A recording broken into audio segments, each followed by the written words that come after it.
Je suis sûre que certains d'entre vous souffrent de douleurs dorsales et vous n'êtes pas les seuls.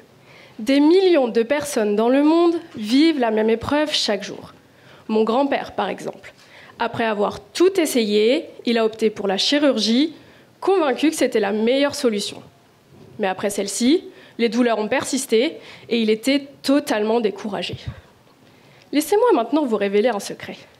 Saviez-vous qu'une simple prise de sang peut déterminer si une opération du dos est nécessaire?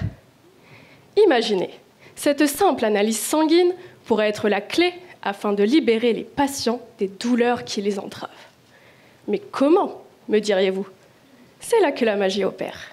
Mon laboratoire a analysé deux protéines spécifiques, CRP et CCL22, afin de dévoiler les mystères de la colonne vertébrale. Si CRP se cache et que CCL22 fait la fête dans votre corps, bonne nouvelle, le succès de la chirurgie est assuré.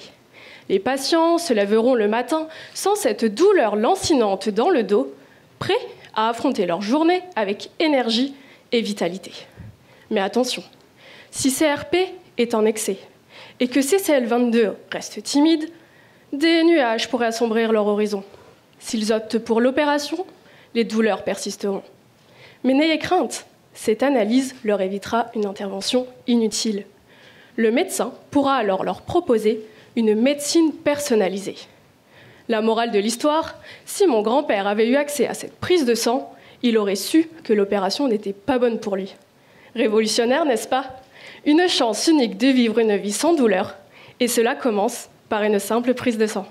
Merci à tous.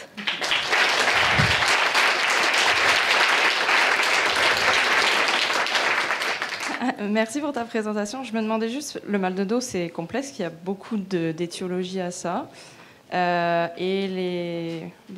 connais les protéines que tu regardes qui sont un peu inflammatoires. Est-ce que il y a des liens dépendant du type de mal de dos, dépendant de la maladie qui cause le mal de dos par rapport à ce que tu recherches?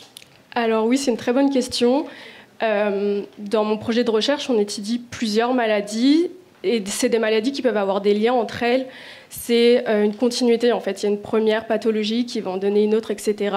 Et oui, on est en train de voir qu'il y a certaines molécules qui peuvent être associées à certains types de pathologies. Comme CRP, c'est une molécule inflammable, c'est une molécule de l'inflammation. Donc, on va pouvoir détecter s'il y a une inflammation plutôt généralisée. Donc, c'est pour ça, grâce à une prise de sang, on va pouvoir voir si l'inflammation elle est plus généralisée ou non. Donc oui, la réponse à ta question. D'autres questions dans la salle pour Perrine? Oui. Un juge devant, un micro, s'il vous plaît. Merci. Perrine, dans votre présentation, vous avez été très catégorique. S'il y a trop de CRP, s'il n'y a pas assez de CCL22, voici ce qui va arriver. C'est rarement aussi clair et net que ça en sciences. Oui, vous avez raison. C'est rarement le cas. Bien sûr, là, c'était plus pour imager, mais c'est une première étude aussi. C'est ce qu'on vient de publier très récemment. Il faut savoir aussi qu'il y a l'âge qui rentre en jeu. Là, c'est pour avoir des biomarqueurs pour aider le neurochirurgien. Donc, il faut toujours garder en tête que c'est pas oui, non, mais si c'est réellement le cas et que ça peut vraiment aider les chirurgiens, c'est une avancée quand même majeure pour l'aide des patients. Pardon. Autre question, juge? Merci pour ta présentation. Tu viens justement de parler que ces deux protéines-là, c'était comme un intérêt en tant que biomarqueur pour un peu identifier les bons candidats pour la chirurgie. Mais en fait, est-ce que c'est vraiment juste ça le rôle ou... dans le fond, c'est juste un rôle de corrélation qu'on voit entre ces marqueurs-là puis le succès de la chirurgie, où on a vraiment commencé à identifier les mécanismes d'action de pourquoi on voyait que ceux-là étaient élevés ou ceux-là étaient réduits?